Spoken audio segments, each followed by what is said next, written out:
Spin it again. It is not the critic who counts, not the man who points out how the strong man stumbles, or where the doer of deeds could have done them better. The credit belongs to the man who is actually in the arena. You know what? I've heard people call, and I kind of like the era that we're in, the post-truth kind of era. And lately, there's been a lot of coverage in the real news about the growing and booming business of creating fake news. Well, I don't know. Maybe he was watching CNN fake news. What do you think? You are fake news. Sir, go ahead. Let us return to the fight. This battle is far from over.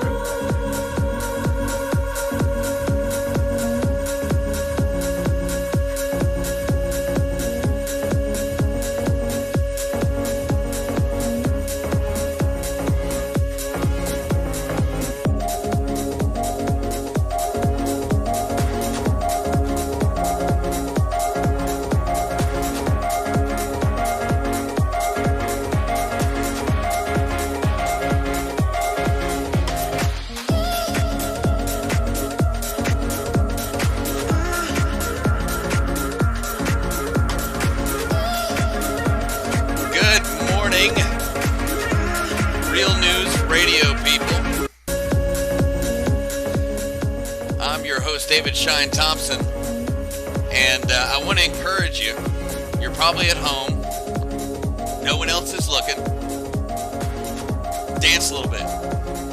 This music's so good. I love this song so much. I mean, no one's looking. It's just me and you. You know? Oh, all right. Anyway, I'll go ahead and turn that down. This is Real News. I'm your host, David Shine Thompson. Joining me, as always, the man, the myth, the legend, really the face of the show now, Mr. Henry. Good morning, sir. Morning. Sir, how are you doing on your end, buddy? You look like you're in good spirits. I feel great, man. I'm still dancing. They can still hear the music. I encourage everybody, have a good time. You know what I'm saying? Like, there's a lot of doom and gloom and stuff out there, but like not here, not in Real News. I mean, we'll cover some stuff that's a little bit heavy, but like this is supposed to be a good time. And we wish you a good morning. It's going to be a good day, and we're happy to live in the best country in the world and the best state in the world, if they even have states in other places. I don't even know if they do, but we got Tennessee, and we're excited for that. Good morning, Mr. Henry. Morning, sir. Morning, and morning to everyone out there watching us live right now. This is the Real News Morning Broadcast. What we're doing, a digital space, a digital environment, a digital community that we are building to check on each other, to keep each other motivated, inspired. It's also why you see Little Americans for Prosperity tag hanging in the back of Shine's thing right now. As we do this in our personal times, devoting our personal time to you guys right now, Americans for Prosperity is our employer up there, as you see.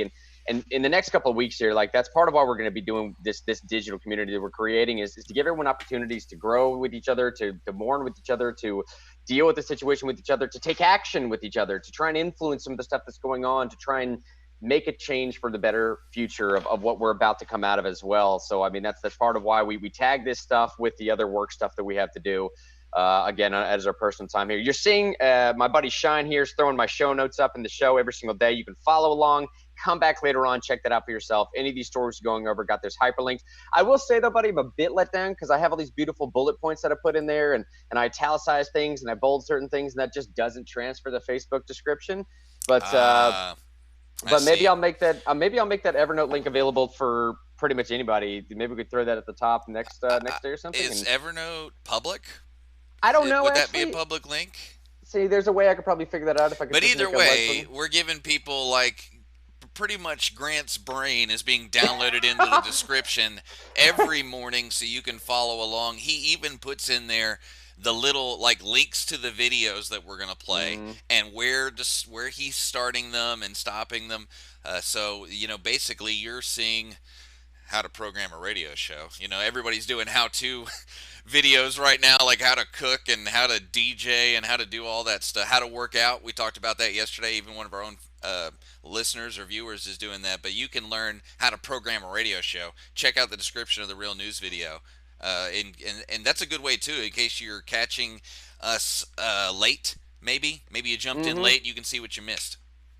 And as always, let's start this morning. Best audience in the nation appreciation segment here. Let us know how you're doing physically. Let us know how you're doing spiritually. Any help you might need, any prayer requests you might need, whatever else you might need. If you feel bold enough, throw that in the chat section here. If not, message us privately on the Real News private server right there. We'll help you out with whatever this Real News community can do by way of prayers, advice, phone numbers you can call. I don't know, man, you need a meal cooked, whatever. Speaking of, I have the first one for ourselves. We have a group out here in the Middle Tennessee area, Shine, called the Sentinel Group. And it's a group of hardcore, really sold out activists to conservative causes. Got word about 2 or 3 days ago. I don't want to mention people's names here, but got word about 2 or 3 days ago that one of these individuals came down with the COVID-19. Much older individual, had to be placed under a medical coma to work his way through that. The rest of his family's doing okay right now that was around him. But, keep that person in prayers. I don't think God needs to know the person's name while you're doing that, but just keep the person's prayers, lift that person's up, unburden that family, if you will. Let us know anything else you might need help with out there. Shine, if you want to add something cool. If not, we'll get straight into Governor Lee's updates from yesterday. I don't have any, but I encourage everyone to, share in the chat. If you have anybody that you're thinking about that needs some prayers, we're happy to facilitate that for sure. But yeah, let's get to the news. That's why the people showed up. Let's get to the news here. We'll start with Governor Lee here. I'm going to be jumping around a little bit, as you'll see here in just a second.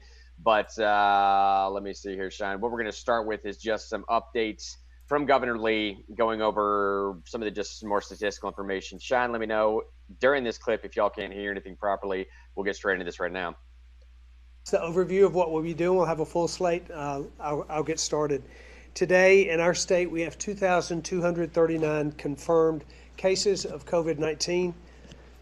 We have had 23 deaths in Tennessee. We've lost 23 Tennesseans as a result of this, which highlights the seriousness of our efforts and how important what we do is.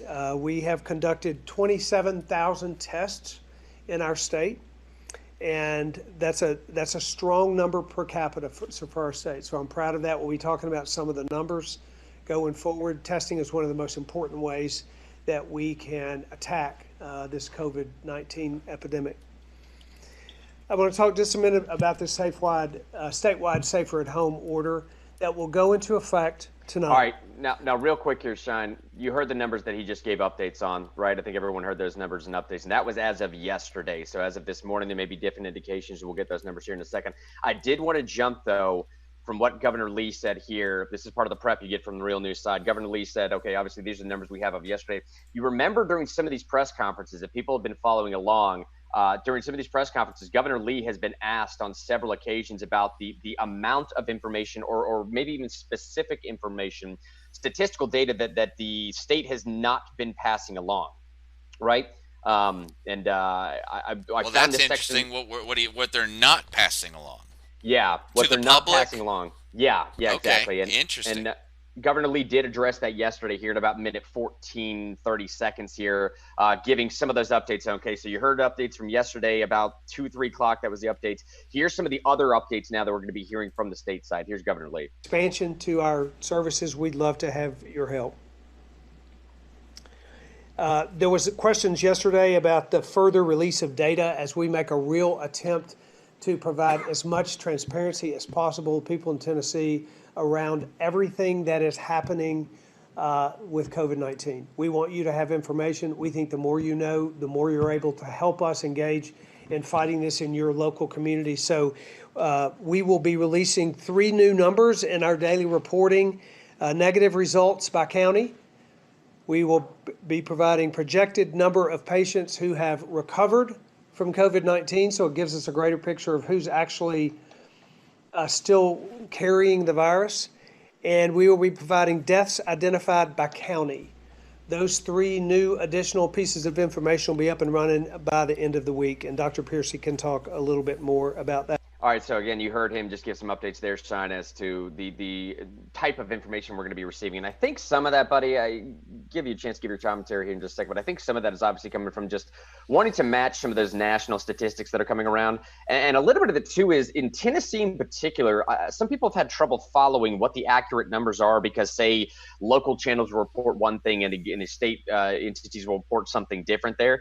Right. So I think they're just trying to get a more accurate assessment across the state here as to the situation that we're facing. And again, you know, I think also this is part and parcel. This is Mr. Henry's speculation here, but part and parcel is this. Governor Lee is also trying to make the state sort of the go-to center for information, because he's also pushing a narrative right now of, hey, we also need to get the economy rolling at the same time. We also need to get back to work here. I was actually given some information again by our Sentinel group here in Middle Tennessee just last night about this really interesting 4-phase rollout that a local physician actually passed along to one of our Sentinel members here, that focuses heavily on, during this 4-phase rollout, of how to mesh those things together, of getting us medically safe to enter back into society, looking after the health, and at the same time simultaneously ramping up the economy at the same time. So I think for all three of those reasons, that's kind of Governor Lee indicating a little bit there, buddy, of, hey, this is where you want to go to for the centralization of all this information. We're going to aggregate all the stuff for you. We're going to keep you up to date, man. Let me know if you have any thoughts on that, though. Absolutely. Well, I mean, I'm reminded of what we heard from the coronavirus task force over the past couple weeks, where the understanding of the way reality works with government is that almost everything that's happening is locally implemented. Thank you, Sherry Henry, for sharing the stream. I'm experimenting with a new thing there, popped up on the screen. But locally implemented, state managed, and supported by the federal government. That's not an idealistic stance, that's a reality stance, because these hospitals are in the localities. They have relationships with the local mayors and county mayors and stuff like that. But I think that what you're hearing there is just a reflection that there's good communication between our state government and the federal government. I mean, they're looking at it on a county by county basis, and that it just makes so much sense. I mean, I don't know if I need to add more context to this, Mr. Henry. Tell me if I'm belaboring the point, but there would be a considerably different situation if you looked at Davidson and then you look at Cott County. You know, and then you're not going to provide the same amount of resources to Cott County as you are to the county that Nashville's in.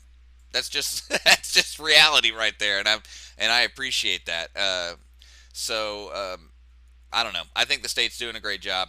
I even though we got the order to stay. I mean, I know we talked about this yesterday, but even though we got the suggestion to stay home and the order to close businesses, I loved that what was included in that was I'm just signaling to you all, I really care about personal liberties. I'm only going to do things that curtail personal liberties, and if I need to really feel like there's something wrong there. So I love the whole tone coming from the governor.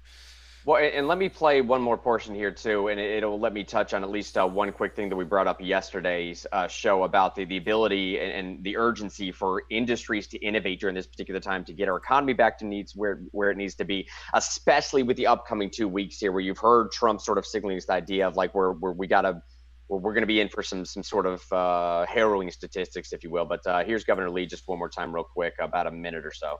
It restricts businesses that cannot possibly operate safely in our state in the midst of a... Sorry, obviously he's talking about the statewide order he issued yesterday, I believe it was, of the shelter safer at home statewide order. Let's go ahead. COVID-19 environment. Businesses like barbershops, salons, recreational and entertainment outfits. The order at the same time provides for the continuation of essential businesses throughout every county in Tennessee. And it urges Tennesseans to stay home while providing less reason for them to leave their home. I want to again speak to the Tennesseans who have the privilege and the capacity to safely stay home for the next 2 weeks. We need you to do that. We need you to heed this call for you to stay home for 2 weeks. Lives are depending on it. Livelihoods are depending on it. Our healthcare workers' lives, the elderly's lives, the lives of your neighbors in Tennessee are dependent upon your efforts to change your behavior, like we all are, to stay apart, to stay safe, and to save lives in Tennessee. All right, and obviously, I wanted to play that up for that full minute there, Shine, just to stress the 2 points that he's making here. Actually, Trace just said in the Facebook, this is one of the things we love to do in the Real News program as we're building this community out, interact with the comment section, because that helps drive this conversation, right? Driving the conversation and not just be up to date on where we are with this stuff, but be up to date on how we can actually help take action and influence some of this change. Trace actually posted a graph here saying some of the numbers of the trajectory looking at Tennessee is somewhat troubling as far as the deaths are concerned. I think that's one thing obviously Governor Lee was touching on there is if you have the privilege to stay at home, obviously stay at home, because it's your ability and your privilege and your luxury to be able to stay at home that's going to help our healthcare systems as we go forward. And I will say this as well. One of the other things that Lee was touching on pertaining to a story that we brought up yesterday of these industries being able to innovate during this time period, right? We brought up stories yesterday about Anheuser-Busch actually using some of their facilities. Let's see, this was a headline from USA Today, an American approach to coronavirus crisis, finding innovative ways to contribute. We talked about this yesterday of converting their kettles and stills to make hand sanitizers. We talked about technology companies that are helping. We're talking the education sector, man, of open stacks at Rice University, expanding access to their programs to individualized learning like they've never seen before. This is one of the coolest ones I've found, China. Yes, every kid launching hashtag Learn Everywhere. We talked about that a little bit yesterday of free resources that aggregates curriculum for parents for now 30 million homeschool kids. That Dallas-based restaurant out there that is now making 16,000 packaged meals. The point I'm bringing up here, buddy, is as we go forward and we're going to start to see some of these more harrowing numbers, especially coming out of Tennessee, in the Real News audience, okay? If you find stories that are good news stories like that, if you find stories of businesses innovating at a local area, bring that to us, man. Am I wrong, Shine? Absolutely. Bring that to us. Let us know how they're innovating. Let us spread that message. Let us spread the message of, hey, we can protect our health in society, and at the same time, we can let these businesses thrive and survive. Because I'm telling you, in the notes section right now, I don't want to endorse this too much, but I just want to say that phase 4 rollout that I was sent from our Sentinel group last night from a local physician in this area. You'll see it at the bottom, near the bottom of the notes section here. It's a really interesting way to talk about building up the healthcare infrastructure while at the same time of getting people back to work here. I think we can do it, buddy, is the point that I'm making. Well, yeah, and we need the flexibility to do so. I mean, we've already seen the market, so to speak, adjust to the problem. You know, like I said, what was it, 2 weeks ago? We were running all COVID-19 tests through the CDC and state laboratories and CDC laboratories only. That was what was required by the law for regulation. As soon as they relaxed that, a company invented a new test that was approved by the FDA on Friday, started use on Monday, and it only takes 15 minutes and they can have it in doctors' offices. So that's something I do believe that maybe government could do if they were playing roulette and they picked red 24 and they happened to win. But I think the market has had a 50% chance of getting that done. You get what I'm saying? So I don't know. I think it's the only way we will win if we say to Americans, do what you can do. If you're an engineer, figure out how to make this PPE as cost efficiently as possible. If you own a business and you have any machines that can be retooled to provide something that's needed, please do that. Instead of saying, okay, we're the government, we have millions of employees, you all just go home and we'll figure this out. I'm so glad that they let the people. It's not about letting the market. I don't want to use terms necessarily that that exclude people, and not that the whole market, capitalism, socialism thing. That's kind of a hot topic right now. But I want to say it set people free, because that's really what the market is, anyways. People. But anyway, I think it's been fantastic, and it shows too. It's not the value of the market; it shows the value of the American people. Yes, exactly. It's exactly what I was going to go to, Shen. Okay, that's the exact point I was going to make. Is in any of these things that we're talking about. Okay, and again, let me say one more time, for those right now that might start having these feelings of despair about the numbers that are to come over the next 2 weeks, when you hear President Trump talk about it, is exactly what Shine is talking about. It is not a governmental entity that's going to help us get over that. It is the power of the people together. And I'm not talking economically. I'm talking in all senses, okay? I'm talking it's the power of the people that are going to be able to spread this message of if it's the medically correct thing to do to stay in your home to help mitigate some of these causes. It's the power of the people that's going to have to be able to come together and coalesce and share these ideas about how to to innovate your business so that you can not just survive, but thrive during these time periods. It's the power of the people that's going to have to come together and show how we can grow and progress as society, burn off those things that we no longer need. And it's the power of the people in communities like this that's going to have to come together and help each other, bro. Like, buddy, honestly, it's going to have to help each other just get through it. To do, like, I don't know, some happy hour sessions that Shine was talking about setting up yesterday, where we just sort of hang out in a Zoom chat with each other and just like get through it together, man. Talk about your stuff, unburden your stuff, man. Because I'm telling you, this role is really interesting into the next story I was going to bring up here. By the way, check the show notes. I've time tagged a few other spots of interest on the Bill Lee video if you want to, that we were just going through there right now. Some of the other ones are worth interesting. About minute 7 there, message to small business owners. Minute 9 there, mental health well-being. You'll see some of my other show notes there. But rolling into what I was talking about, buddy, we're gonna need each other's help. Because if we don't do this by ourselves, return the power back to the people, the government is going to start enforcing this on its own. Here's some stories I found yesterday. You'll find in the show notes about the enforcement mechanisms that some of these local states are actually pushing through.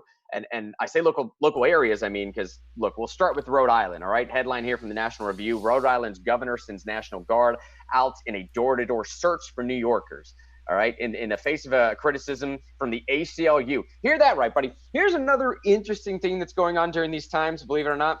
It's really causing people to step back and take yet another gauge through a different lens as to what these organizational standards are, okay? Everyone has these ideological purities almost, of I can't go here and I can't go here. But occasionally you have that symbiotic overlap that I call it, right? Where it's like, dude, yes, ACLU, buddy. If I'm a conservative, maybe that's a name I didn't like to hear before. But in face of criticism from the ACLU, New York Governor Andrew Cuomo, Rhode Island governor as well, chose to implement a new order requiring anyone entering the state from anywhere else to quarantine for 14 days, making exceptions only for public health, public safety, or healthcare of the workers. The governor of Rhode Island has decided to deploy police and state's National Guard for a house-to-house search for transplanted New Yorkers. Now, what happens is they essentially encounter people in an authoritative attire. Will come up to your house, either police blues or camouflage fatigues, who notify them in a requirement of New Yorkers to go immediately into quarantine for 14 days at the arrival in what they're calling, obviously, Ocean State. Now, in Westerly, this is a quote here,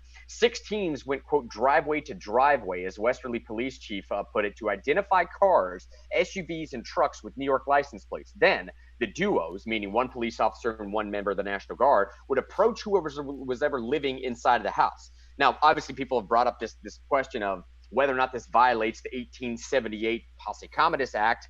And what I'm getting indications of now is that the National Guard can be used to assist state and local law enforcement if invited by the state's governor. Again, the purpose of me bringing up these stories because the governor runs the National Guard. Right. National Guard are state institutions. Now, the federal government can federalize that and mobilize the National Guard, but that's a different kind of order. The National Guard is under the command of the governor. Exactly. And again, the point of me bringing up these stories is to indicate and stress and plead with everyone listening to the show one more time. Let's do this for ourselves. Let's help each other out. I don't want to belabor that point too much, Sean, but you get what I'm saying, man. Like, in a libertarian sense, like, do what's right for your fellow man and do what's right to help your fellow man in these particular times. And if you got stories of businesses innovating, come tell us. We'll get them on the program. Here's another story from D.C., Shine, okay? D.C. mayor threatens jail time for leaving home during coronavirus. The mayor of D.C. is threatening, this is coming from New York Post, the mayor of D.C. is threatening residents in the Washington, D.C. with 90 days in jail and a $5,000 fine if they leave their homes during the coronavirus outbreaks. Now, here's a very odd take on this as well, okay? The message goes on to say, our message remains the same, stay at home. That's from the mayor. Now, the stay-at-home order obviously has exceptions for grocery shopping and a few other things like we've seen before. Obviously, and still in D.C. too, outdoor recreation such as running is allowed, but cannot be involved with people that live outside of your home, so keep those areas segregated. But again, the ACLU asking interesting questions that need to be asked for something like this as far as it pertains to enforcement mechanisms. Monica Hopkins, the executive director of the ACLU out there in D.C., asked, wait. We would be deeply concerned, she says, if anyone actually was arrested for violating this order. When we saw this order, we thought, you want to send them where? To prison? People being arrested for that causes all sorts of problems that are antithetical to the goals of lessening the virus. Here's what she means. The threat of the jail is alarming residents and civil libertarians who point out that at least 5 inmates in the D.C. area have tested positive for COVID-19 in the city's 1,700 inmate jail population near Capitol Hill. So the head of the ACLU is essentially saying, hold on. Your solution is to arrest these people and put them in population where we know these people are infected? You're setting up a cruise ship scenario. How does that make sense? Like that's what people are asking the question. I don't know how some of these enforcement mechanisms not only can be enforced, how they make sense on their face. So one more time, Sean, the reason to stress, we're gonna have to do this ourselves. We're gonna have to be able to supercharge the populace, convince your fellow man, and do this ourselves. Lastly, buddy, not to be outdone here, this is what I was working all this stuff up to, is our own, or your own rather, sorry buddy, Mayor Kincannon, out there in the Knoxville city mayor, Mayor Kincannon. Let me pull up this story. Hold on, get out of my way.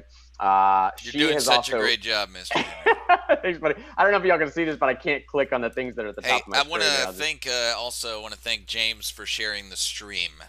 You'll see there, if you like the video, I think if you like the video, like the Facebook page, follow the Facebook page, or share the stream, you'll see your name pop up on the screen, and it'll say thank you for that. But yes, here in Knox County, you may have heard that story from DC and New Jersey and said, oh, those crazy people in DC are in New Jersey. That would never happen here. Listen to this story that the Knoxville mayor, the words that she said yesterday, because it's getting serious. Right. And again, just to quickly update, you can see some of my show notes here that I'm pulling from the same thing y'all looking at. Here's Mayor Kincannon. But I'll say this real quick before I let this play. I don't exactly know. Leading off with Knoxville Mayor India Kincannon, safer at home order. Good evening. I'm Bo. Oh, so they actually, awesome. Okay, so they actually edited this. When I was playing this last night, buddy, it was just like literally an off-the-cuff interview that she just said, when should I start talking? I think it was B-roll footage they hadn't edited yet. Yeah, I feel really bad, man. A lot of people are working from home. A lot of interns are working extra hours. And maybe even regular people, because they've had to maybe let some people go at television stations and stuff. Maybe other people are having to pick up slack. I've seen a little bit of stuff fall through the cracks with not I don't want to pick on WATE, but I mean all the television stations have had little things, and I know a lot of that has to do with people working from home. Television takes a lot, guys. Y'all don't even understand. Like, we did radio, and like that takes like 4 or 5 dedicated people. A television show takes a lot of people, a lot of time. Look at all these graphics and stuff. That's raw video, but God love them. And I really appreciate those, especially the folks that are actually going into work for our local television stations and doing the weather reports and stuff. When everyone else is at home, those people are going to work, and I appreciate them facilitating the news for our local area. And there's a comment from Wes, really good comment from Wes in the chat section of Facebook. I want to get to you in just a second. Let's hear from Mayor Kincannon, though, Knox City Mayor. And over the last week, there we go. There were 30 confirmed cases.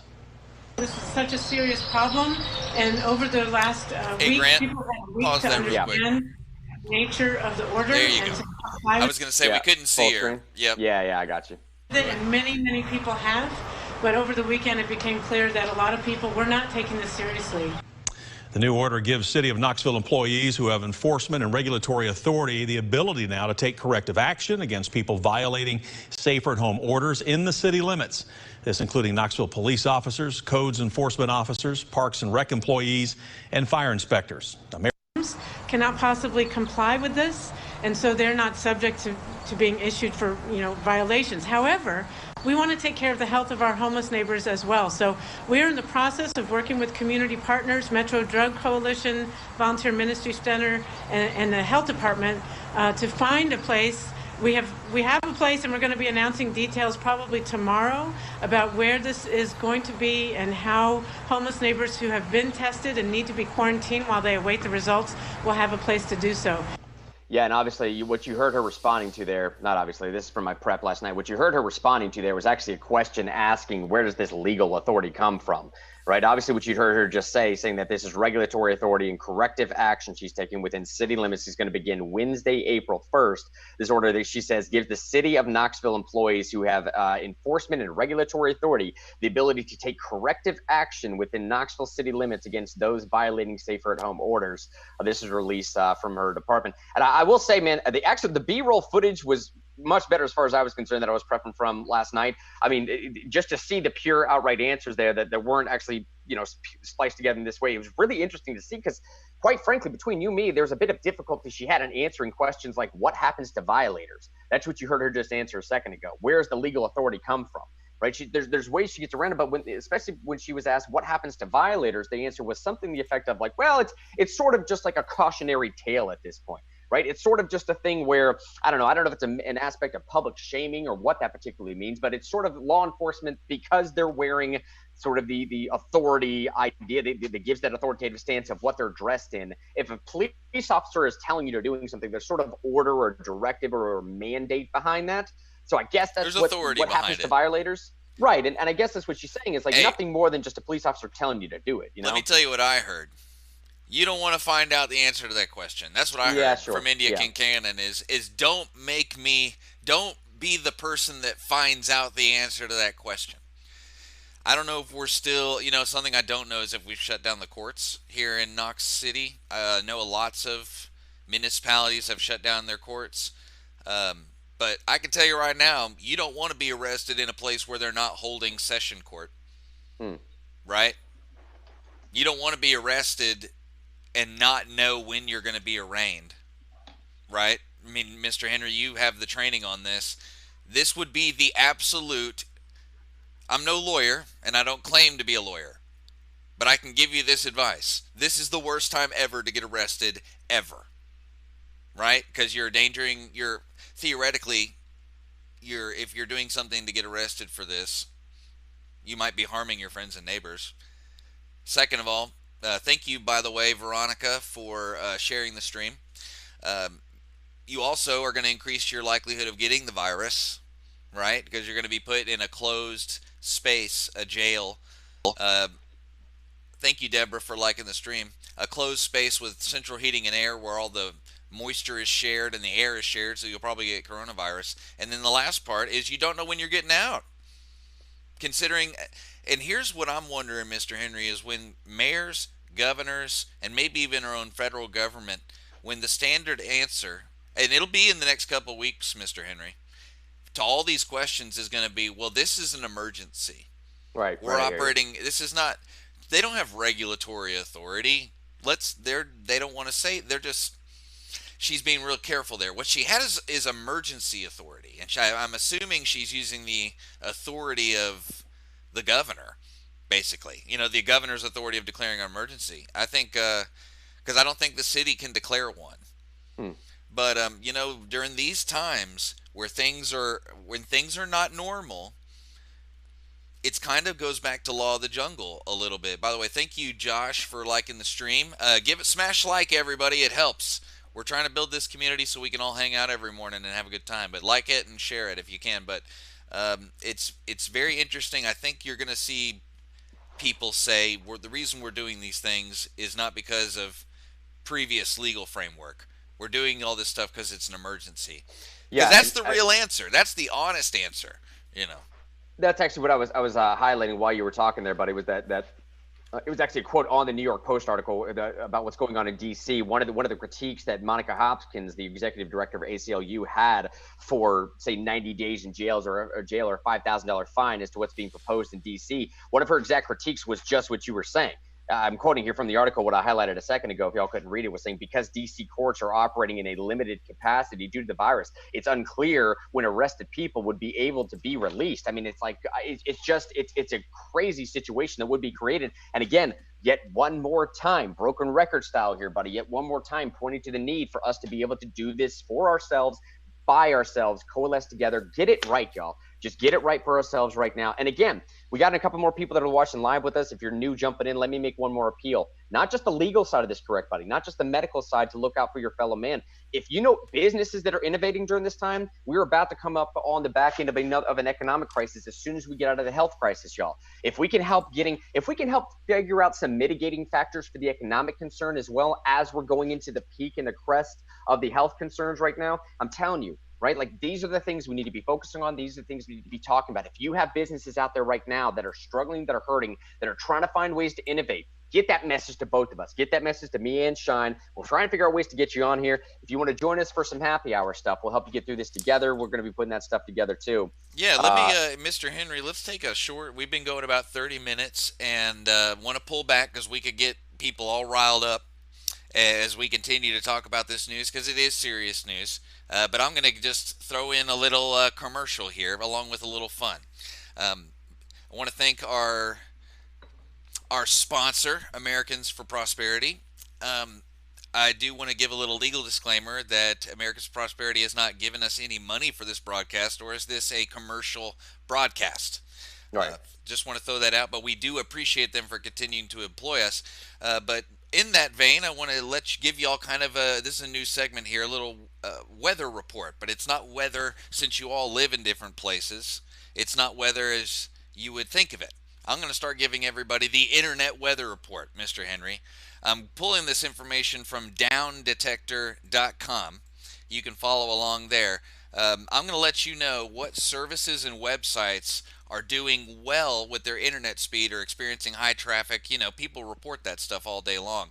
But I just want to let you know Spectrum Internet is doing well today. Comcast is a little bit, it's in the yellow, guys. Comcast is a little in the yellow. It's a little slower today. AT&T is looking fantastic. As per the usual, Zoom is a little bit bogged down today. Lots of people using that at home. The staples, Facebook, Google, Netflix, running like a brand new car, running fantastic. But also, like Zoom, more of these work tools are running a little slow today. Gmail, Microsoft Teams running a little bit slow. YouTube is running quick. Snap, if you use EBT, Snap is running a little bit slow today. I don't want to go through all of them, but I just wanted to give you all a little bit of a report. Frontier Communications is doing great. Google Drive is a little bit slow today, and Hulu is running at top speed. But that's been your internet weather report from Down Doctor, brought to you by our sponsor, AmericansForProsperity.com. If you want to check out ways to keep in touch, ways to be involved, ways to amplify your voice when it comes to state government and federal government. There's lots of things going on right now. It's a great time to amplify your voice. If you live in the state of Tennessee, or even if you don't, check out Americans for Prosperity Tennessee on Facebook. Just go to the Facebook search bar and search Americans for Prosperity Tennessee. It's run by a great Tennessean, our buddy Josh. He's one of the heroes here in Tennessee. He's been on the front lines on whether it be legislation, candidates, all that stuff. He's been a great volunteer and activist for many years here in the state of Tennessee. He's part of the Americans Prosperity team. Great Tennessean, Josh, running Americans Prosperity Facebook. But back to you, Mr. Henry. Yeah, and one thing I wanted to add to that too, like Sean and I are doing this in our personal time here. We love the Real News audience. We love building this community. We love delivering the information. We're doing this in our personal time, but we believe so much in the cause of the company that we work for as well, that's part of the reason why we want to let you know. We feel like it not just organically fits with what we're building here. It fits purposefully with what we're building here. You know what I'm saying? Like even the CARES Act that's coming out right now, right, of how people are getting their money out. We had multiple ways for people to take action on that CARES Act, to reach out to their centers. That's the style and type of stuff that we're still continually work on during the midst of this controversy going on. We're building the community out here to keep everything sustained and hopefully pointing direction towards ways that we can take action to continually move the ball forward. I wanted to touch some of the comments on Facebook here. Wes just said a while ago, not enough is said about Tennessee's focus on making tests available to the public, especially at a higher rate than our neighbor to the north. He's obviously indicating Kentucky. If you don't know about the controversy, is that the best way to say it, Sean? Whatever. It's a thing that's going on between... it's the new Hatfield and McCoy's. You know, the Kentucky governor said, don't go to Tennessee. Well, you know what? Forget you, Kentucky governor. You know? I mean, I don't necessarily want you Kentuckians coming down here anyway. How about that? And there's this whole trade-off now about the way that Bashir, I believe is his name, was handled as opposed to Governor Lee here, and whether one's more... effective than the other, whether one had a correct or not. Everyone's virtue signaling about how authoritarian they can be. I mean, that's the new I went to church. I'm being more authoritarian, so look how pious I am. Well, and I'll say yet one more time, I think that the collective power of 300 plus million consciously aware Americans doing the right thing at the right time is far more effective than any government is going to be. But that's just my opinion. Nevertheless, let's see. He goes on to say, especially at a higher rate than our neighbors to the north. Therefore, higher confirmed cases. Confirmed cases mean mean earlier treatment and fewer deaths. Where's the focus on the low rate of deaths in Tennessee compared to the other states? Tennessee ranks in the bottom quarter of others, right? And I think this is important. Okay, I think it's important to play out some of these statistics. I think it's important to try and consider past year CDC rates for normal flu deaths and put that in comparison. I think a lot of these statistical information is important, but it's also a little bit difficult sometimes, Sean, because any good statistician will tell you, or any good analyst will tell you too, you can beat up numbers to make them say pretty much whatever you want to, right? And again, the next 2 weeks here, the modeling that we've been looking to say that we're going to be involved in something, or there's going to be some tough times ahead, right? But at the same time, I'm saying we are still in the phase of that mitigating portion. We're still in the phase of being able to do something about it. We're still in the phase of being able to help the people that live beside us, to be able to help them get through this, to look at the suicide rate, to look at the mental health stuff going on. We are still in the phase right now where, buddy, I believe people like you and me, people in our generation, people that are not susceptible to this, do not have the luxury to sit back and just do nothing about it. We don't have that luxury right now. Now is a call to action. Right, buddy? Now it's literally a call to action to call someone you haven't called before, to get a business on the show that's trying to innovate during these times, right? To think outside of the box, to supercharge yourself every single day. And I know it sounds dumb, buddy, it really does, but even they say, like, some of these scientists will say that even just the act of smiling can slowly release some of these endorphins. That's a little bit of what I'm talking about here, bro. A little bit of what I'm talking about is like the physical act of forcing yourself to do something during these times especially can be infectious, man. Take over a lot of stuff here, and I'll let you respond, and we'll move to a different story if you want to. But go Absolutely. ahead. Well, it's a good time to do all those things, Mr. Henry, and I'd even go a little step further, and I don't want to, even though I doubt I will, I don't want to offend anybody, but I'll say, it's a good time to pray. It's a good time to, if you haven't gotten out your Bible in a while, it's a good time to brush up, especially in I'd say the Torah, especially in the Bible, reading the first 4 books. It's a good time for that. It's a good time to look at Adam and Eve getting kicked out of the garden. It's a good time to look at the wandering in the wilderness, the promise of the promised land. Those are good stories to read right now. But Mr. Henry, I think we actually have a story about someone encouraging people to read their Bible.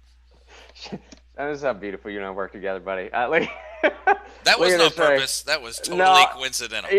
I don't care if it was on purpose or not. I just got to show this to the audience. This is literally what's pulled up on my screen right now as he was bringing it up. I don't know if that's just Shine being good or whether that was just serendipitous. Maybe it's providential. Doesn't matter to me, buddy. It happened. Let's call it luck.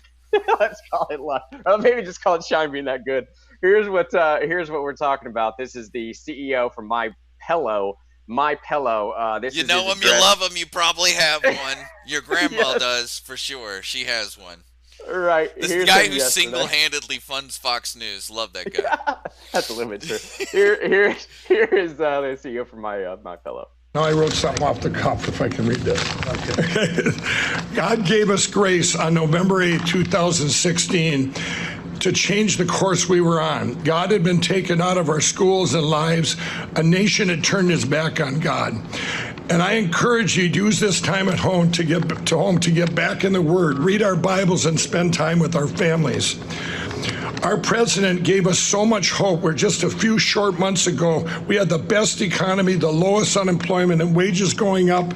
It was amazing. With our great president, vice president, and this administration, and all the great people in this country praying daily, we will get through this and get back to a place that's stronger and safer than ever. And I'm telling you right now, buddy, I think you're going to see and start to hear much, much more rhetoric similar to that, right? You start to hear a lot of people talking in that type of style. You're going to start to hear a lot of people going back to, like we call, first principles, right? And Sean and I use some of the, mainly Mr. Henderson Sims, use this sort of like, I don't know, not coded language or something, but language in the sense that makes sense to a lot of people in an apologetic method here of trying to reach the most number of people possible. That's part of why we do it. But that's the sense of a tuning of frequency that you're hearing right now, okay? Of not just people coming together, but getting back to things that used to make sense, of getting back to stability, of getting back to normalcy, of getting back to something rooted in sort of a hard foundation that does not move, that you can rely upon, that you can trust. If for nothing else, like myself and Mr. Shine believe in a metaphysical sense that it's true, in a sense of historicity, in a historical sense that it's been rooted for thousands and thousands of years of a particular worldview, right? That coalescing factor, buddy, it's strong. It calls people to action. It's motivating, buddy. You know what I'm saying? Well, I mean, it's they are archetypal stories. Like I said, especially reading the Torah, when you read about everything being perfect, and then all of a sudden chaos, getting kicked out of the garden, right? Because of either bad decisions or maybe just tragedy. You know, there's several stories in the Old Testament where it's either someone made a bad decision or just something bad happened, and how does the character deal with it?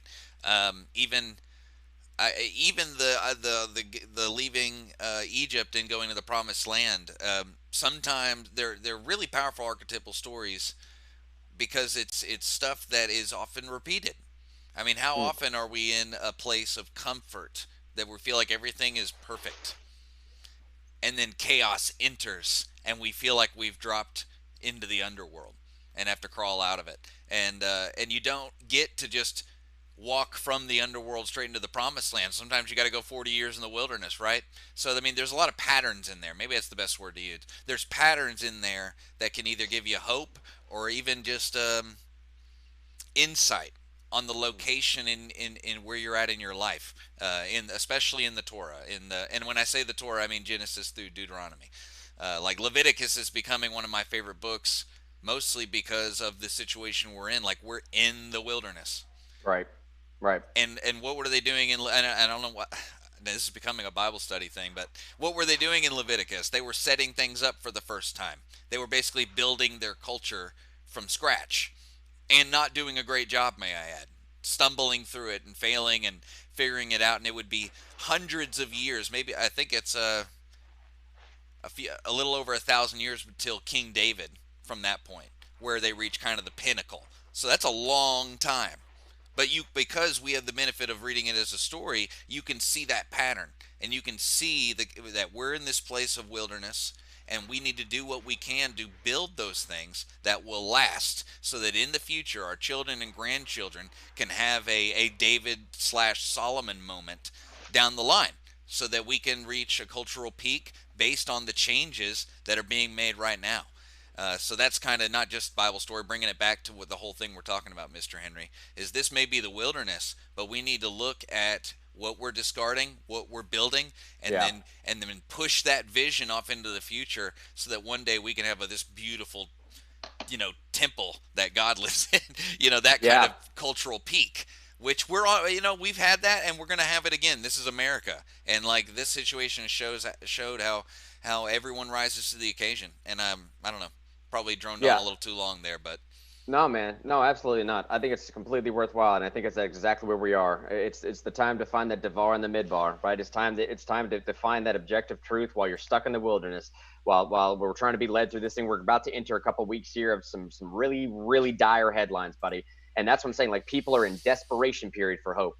They are as much as they possibly can. They're desperately searching and seeking for optimism. And that's, I hope, a little bit of what we're trying to deliver on this program is not just delivering optimism and stuff, but delivering practical stories that we can tie ourselves to, right? Of practical stories of the economy improving, practical stories of the healthcare system improving, of practical stories of look at everything that we're accomplishing out of this, right? So as we have this terrible tragedy, what is America going to rise from? What is our phoenix going to look like as we rise from those ashes, right? And how high will our new phoenix soar? That's what I'm saying, of burning off some of those old things. Let me see. Let me say something real quick, Mr. And part of the reason that we're building this community is so that me, Mr. Henry, and all of you can be a part of the conversation of the phoenix that we're creating, right? Because people banding together, they say two or more people, right? There's two, me and Mr. Henry, and then there's other people too. There's all of you all, but where two or more people are gathered, I'm there also. It's because when people get together and do it in love and do it, and really try to push their humanness to 100%, and all people, those people doing that together, there's so much power there.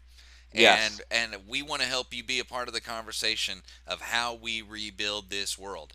I know later on there'll be a little bit of a tease right now, but Mr. Henry has some great thoughts from some Middle Tennesseans on how we deal with this now, but about where we're going in the next few months. But were you going to get to some more comments? Yeah, I was going to hit Veronica here in the Facebook real quick. Said, then we'll get back to some real news stories here. Veronica on Facebook said, yes, our collective consciousness is raising for sure. People are waking up, realizing what's important in life. The virus is symbolism for us to slow down and take inventory of our lives. praying everyone can be propelled forward. And again, man, like I think this comes from screw tape letters. I'm not sure. C.S. Lewis, 1942. Think about what Veronica just said there in a second from that comment, and think about this, right? In times, obviously, where we have anxiety, fear, and panic of schools and businesses being shut down, of places of worship being shut down, of sporting events being shut down. What do we have that's coming out of that also? Bringing together neighbors, restoring the family unit, bringing dinner back to the kitchen table, helping people slow down, just like Veronica was saying, to live their lives and appreciate what matters, teaching children to rely upon the things that should be relied upon, teaching children to trust upon the things that should be trusted upon, and not to rely upon things of the world or whatever. And I think that's a little bit of what Veronica's saying is, as we enter these next couple of weeks, man, as much as you possibly can, make a daily effort to reorient, refocus those things on positivity, progression, growth, burning off the old, taking on the new, supporting your fellow man, supporting your neighbor, and getting back to the first principles of life, bro, that made great societies before so great. And I hope one positive thing that I'm finding out of this, man, is one of our local physicians here in Tennessee sent something out to this Sentinel group here in Tennessee that was indicating a fourth. This is in the notes section here as well, man. Mr. Henry, before you start that, I'm so sorry to cut you off. No, I'm so no worries. sorry, Go ahead. but Judy Thompson said and this will relate back to the story you're about to do, but Judy Thompson just said the problem came when they disobeyed God. That is 100% true, talking about Leviticus. And I'll do just short thing, Mr. Henry, and then I really want to get to this article. But what is the situation that facilitated them disobeying God? The situation was they had a way of life that wasn't the best, but they understood it. They've been living in Egypt for 400 years. And when they got out in the desert, they started being like, man, we thought it was bad, but at least we knew what it was. We don't know how to live in this wilderness. And the reason they disobeyed God was they were trying to go back in a way. They were trying to do the same things, live life the same way as they did in Egypt with the golden calf and other things that happened. But that's an important lesson to learn for right now. There are things that need to be burned off. There are things that we need to disregard. There are things that no longer fit with where we're going in the future. And there will be new things that we need to learn that are either solutions to those problems. But we need to be honest with ourselves when those things come up and implement them. Make sure they're good. But we do not just hold on to where we came from super tight, because there'll be new information that needs to be learned. But it's not just as simple as they disobeyed God. They disobeyed God, not adjusting to the chaos of the wilderness and listening to his voice. But anyway, Mr. Henry, please continue. Yeah, we actually leads pretty well into this topic that we're going to end the show with today, unless we want to have time later on to get to this IG Horowitz report. If not, let me just plug that real quick. Go check out that IG Horowitz report that found apparent errors in inadequately supported facts in every single FBI FISA application he reviewed. While this COVID-19 stuff is going on, there's also like major political developments that are happening behind the scenes also. But we had a local physician in the Middle Tennessee area, obviously for certain reasons. We don't want to give this person's name, but they sent this information to our one of the Sentinel groups out here in Tennessee that then forwarded this information to me. And this is sort of a 4-phase approach for how to get everything back on track, coming from American Enterprise Institute. Now, I don't know, China, I don't know much about AEI. If anybody in the chat section knows something better than me, either watching now or later on, this is part of what we like to do with Real News, hold each other accountable, iron sharpens iron type thing, right? Like if I'm wrong here, if it's not a good source, let me know. We'll recant later, but take this for just the words that are being said. This physician reached out and said, look, I don't tend to agree with or appreciate what Trump says, right? I think he handled this pretty well. I think the shutting down travel was a pretty good thing to do. I think we should have listened to Tom Cotton earlier, possibly. But this 4-phase rollout, this individual says, like, quote, I found this report encouraging and see many opportunities for businesses not only to recover, but fairly quickly, but to thrive during this process as well. And the mitigating factors as well thinks that it could have been, helping us out from something that could have been far worse than. So here's the 4 phases that this individual thinks that we're in now and going through. Phase 1, obviously, the current phase. COVID-19 epidemic in the United States is growing, with community transmission occurring in every state. To slow this spread through this period that we're currently in, this is what you're seeing going across the country, with workers being asked to stay home from their jobs, community gatherings being shut down, and small gyms are being closed, restaurants are being asked to give limited services. These measures will be in place in each state until this transmission has measurably slowed down and the health infrastructure can keep up. and can be scaled up, right? That's what we were talking about yesterday, Sean. Phase 2 is going to be introducing where individual states, and this is again just a proposal of how this could work out. Individual states can move to phase 2 when they're able to safely diagnose, treat, and isolate certain individuals and their contacts. During this phase, schools and businesses can reopen, and a much more normal life can begin to resume in this phased approach. However, some physical distancing measures and limitations on certain gatherings will still need to be put in place. Importantly, public hygiene will be ramped up during this phase 2 as well, right? Sharply improved deep cleanings on shared spaces to become more routine, looking to future possible, making sure we don't have a future epidemic. Shared spaces will be more frequently sanitized, in addition to, let's see, case-based interventions that are more actively identified to isolate particular people. Early in the process, that's what we saw in South Korea. Testing should become more widespread and as a routine as a point-of-care diagnostic system. And while we focus on state-to-state reopening of activities in a responsive manner based on the data to keep track of where these diagnoses are coming from, we note that the states may move forward on a county or regional level. Phase 3 goes into the physical distancing restrictions of phase 2. Some of those can be lifted when safe and effective tools for mitigating the risk are available, including, broad sort of tracking of where these diagnoses are coming from, again, South Korea style. Therapeutics can also rescue patients with significant diseases or prevent serious illnesses that are more at risk. And finally, with phase 4, after successfully defeating COVID-19 for this particular period around, we must ensure that America is never again. This is what I find so hopeful about this, Shine. I really do. Please pay attention. It was important to get through the first 3 phases to figure phase 4 here.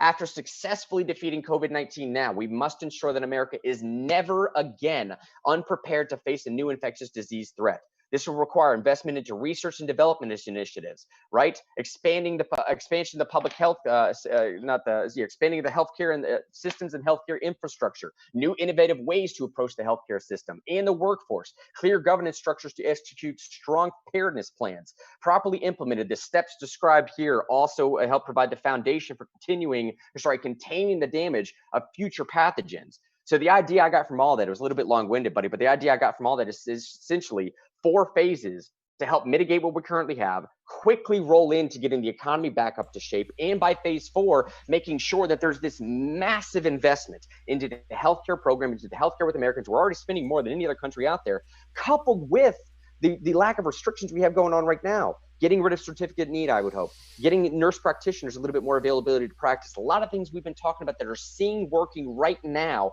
as these executive orders have removed some of those restrictions, right? And massive investment into this and infrastructure building. So as we're getting a hold of the disease, the economy is taking off. And while it's taking off, we're implementing ways to make sure that this never happens again in America, right? This is the one time we'll have to deal with this. If it comes back again, we will put a lid on this thing. And it'll be the controversy for our ages, buddy. It'll be something we're always going to have to look back on. And remember, I get that. But, bro, if we work together, help solve this problem for each other, I really do think this would be the only time we'll have to deal with something like this. Yeah, there's 3 things in there that I think are very important that have to do with the economy, but more specifically, the healthcare economy. I mean, just think of it, Grant, just supply and demand. We're going to have an abundance of people who are medically trained by the time this is all over. At least there'll be people who have no training who have some training by the end of this, because they're going to need more people. That's part of expanding our capacity. We're going to have more respirators. We're going to have more PPE. So just think of it as like the supply of healthcare is going to increase, right? Mostly because the demand is increased, right? But when the demand goes away, it's not like that all that infrastructure and all those materials are all just going to evaporate when the demand goes away. So what happens when there's a lot of supply and less demand? Price goes down.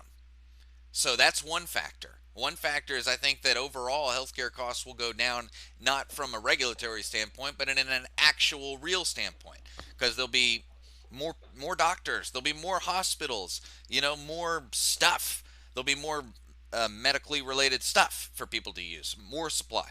But also, like you said, there could be a boom in the healthcare industry because of all these restrictions that have been rolled back. And I know at least with a couple of them in the state of Tennessee that you and I will be pushing pretty hard to never be rolled back, like certificate of need, where if a doctor wants to start a business, he can do it If a hospital wants to come to your area and take the risk to do it, they can do it. I mean, why would we want the state in the middle of that? If they can take the risk and build a multi-million-dollar hospital, who are we to say, oh, that's a stupid risk, we don't need you to take that risk? It's their money, but and also telemedicine. I mean, if you're right, that's a great one. I mean, if you're a nurse coming out with if you get rid of scope of practice and you have telemedicine, if you're a nurse coming out of school, theoretically you could start your own practice you run from your home, where your whole business could be answering video calls, getting people's symptoms, and recommending something they do about it. Or even if you're a doctor, look at the barriers to entry and starting. If just in those circumstances I just put out, say you're a doctor and you can prescribe medications. You're coming out of school and you're saying, whoa, I can just start a practice and I don't have to have a brick and mortar. Right. Actually, and that's incredible. That's removing those barriers so people can add value to society and produce value, meet needs that the market has. I mean, that's incredible, and it could make for, if they pick the right regulations to not roll back, then you really could see an explosion, at least in the healthcare economy, which could have an effect on the rest of the economy, considering some of the other regulations. I'm just not as well versed in the other regulations, but I know for sure in healthcare that it could be really good. And I was at my local GP, I think they're called here, or primary care physician, obviously, that's local here in the Franklin area. Right before the COVID-19 situation hit, his business model was already moving to something very interesting, right? To where him and a few other physicians would get together and have, I don't know, underneath each one of them would have anywhere from 2 to 5 to maybe a little bit more nurse practitioners.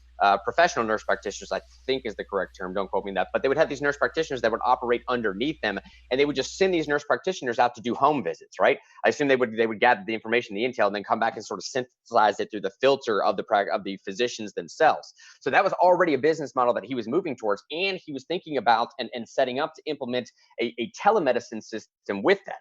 Well, obviously, thanks to Governor Lee's executive order here, that's removed some of the restrictions on the telemedicine side of this since we've been going into this. I just got an email yesterday saying, by the way, our telemedicine stuff is up and ready to go. Hit us at this number. You'll be receiving your call to set up your link. You'll be receiving your call to see how we do it on Zoom or whatever fill in the blanks are. I would advise you reach out to some of your primary care people there if that hasn't done already. They might be looking to do it. But that's some of the type of stuff that we're talking about as we get out of this phase. The healthcare side in particular, man.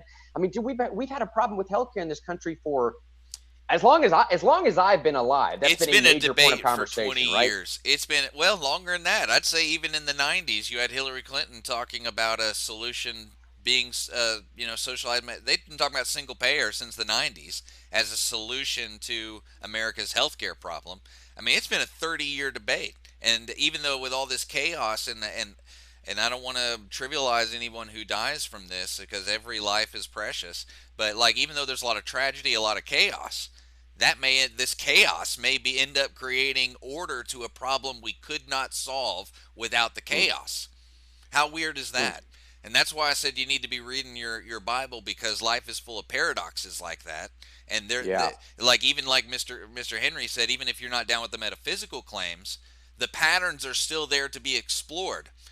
And paradoxes that don't fit with your biology, like a paradox of a coronavirus where it's not a tiger in front of you and there's no fight or flight kicking in with your biology. It's often the distance, which your human brain says, oh, if it's not attacking me, then it's not a danger. So, but you can understand those paradoxes by reading especially the first 4 books. Anyway, I keep going into that. I'm so sorry, Mr. Henry. But yeah, this is a really good time I think it's a great time for the healthcare industry to innovate, and I hope they maximize it. It looks like they are. And I'm telling you, man, this is also a great time for myself and Shine to just be completely unadulterated, unabashed about who we are, who we've always been, and what I think this time is calling for. And to be completely real, buddy, look, there may be some people that are tuning in that have been our normal, real news type junkies or whatever, you're going to get the information through Americans for Prosperity. You're going to get ways to take action as well. If you follow that page, you're going to get all that normal stuff. But look, man, these are the times that are calling for action. These are times that are calling for hope and calling for some type of optimism. And that's who Shine and I are. I feel like that's one of the things we can deliver to the community right now. And it's through our testimony of faith that we find that. Now, you don't necessarily have to believe that for yourself to find some advantage or benefit in how we're doing this, buddy. If you want to message us on this Real News channel, private message, just the admin right page people, myself and Shine, we're the only ones that can see that. Nobody else can see that out there, right? If you want to message us right now, let us. One of our producers, Richard Esparza, doing a full disclosure. Yeah, Richard Esparza can read it too, but he's a trusted member of the. But it's just us three. That's it. Yeah, but that's what I mean. Is if you just need help with something, if you need prayer for something, man, if you need some financial support for something, if you want to use the power of this community. VJ for liking the stream. Thank you, VJ, for liking the stream. If you want to use the power of this community to get a message out, man, I don't know, whatever it is. If you have a business that's innovating that needs more attention drawn to it so they don't go under, whatever it is that you're needing help with right now, if you don't feel comfortable enough throwing it up in the chat comment section right here, throw us a private message, man. We'll try and help you. That's part of what we're trying to do here. And I think that's why Shine keeps trying to bring this stuff up is not only to lend some some positivity to your personal life, but also to lend some credence and validity to the claims that we're making, to how much we care, to the fact that we keep pushing the people that we're still employed with, but we keep saying we're doing this in our private time because we love y'all, we love the audience, we love the community we're building here, and we want to keep and continue doing this thing. And as we're ending the show here, buddy, I'll give you the last word, Sean. Well, I just want to hit these comments real quick before we go, and then also want to throw out there for those who are listening, we're still, if you want to take part in a non-broadcasted private hangout with Mr. Henry and I later on this week, if you could send us your email address, your zip code, and is that it? Name, full name, first and last name, email address, and zip code. And that's just so we can put in the software to send you the invite, because it's based on geographical location. That's the only reason we need the zip code. But if you want to take part in a private, non-broadcasted hangout where we just talk politics, maybe have a little happy hour type thing where we just hang out and eat snacks and talk politics, that we're looking for ways to engage you that are not the traditional Real News doing a show, because we want to hang out with you. But coming from the chat room, dental hygiene better ramp up too, since dental offices are closed. That's from Veronica. Good point. And she says, sorry, she's a hygienist out of work. Couldn't help myself with a shameless plug for brushing and flossing. I love it. As you're washing your hands all the time, don't forget to brush and floss, just because you're not going out to hit on the ladies all the time because you're social distancing. Bobby Mills says, who is speaking? I am David Shine Thompson. And below you in the screen right there, that's Mr. Henry. And we are the hosts of Real News. We appreciate you watching this morning. Like and share, Bobby. Judy says, DST, put Grant in touch with Kent and Susan. Oh, yeah, we know some people in Franklin. So I have some family over in Franklin you can check out. Josh Perkey says, NPR reported many public health officials and hospitals are refusing to release data on coronavirus numbers. It's something we haven't talked about, Mr. Henry. We've talked about the economic situation. We've talked about the health situation. But there's also a safety situation, because if a lot of people get panicked, we're not safe. Yeah, right. So they're also balancing that as well. But please, if you want to take part in a private, non-broadcasted hangout with Mr. Henry and I, maybe Friday of this week, Thursday, Friday, Saturday, somewhere in there. Let us know too if there's a time. We've already had a couple people hit us up and say what time would be good for them. But if you could put like a time that would be good for you, your name, zip code, and email address, send that in a direct message to Real News.